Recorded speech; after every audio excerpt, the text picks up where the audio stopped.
are notoriously poorly trained.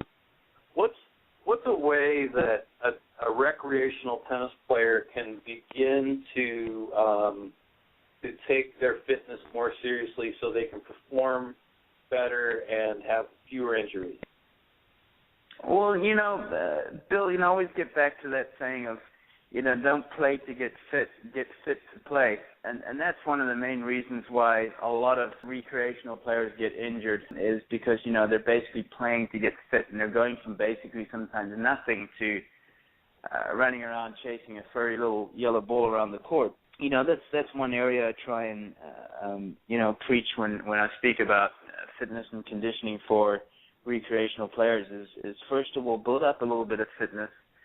Do a little bit of strength training and shoulder work and a little bit of leg work, before you get on the court and start going into movements and positions that you're not quite used to.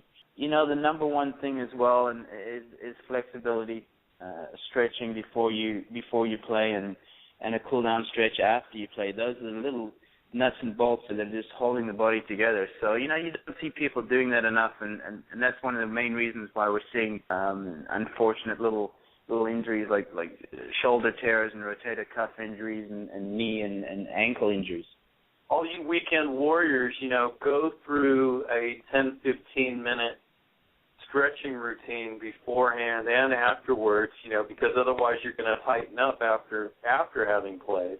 Taken up a notch, and you have now the wannabe competitor who's trying to make a move, but they might not have all the complete information. What's one of the missing pieces of a competitive junior who's coming up, and outside of flexibility, what's one piece that you're missing?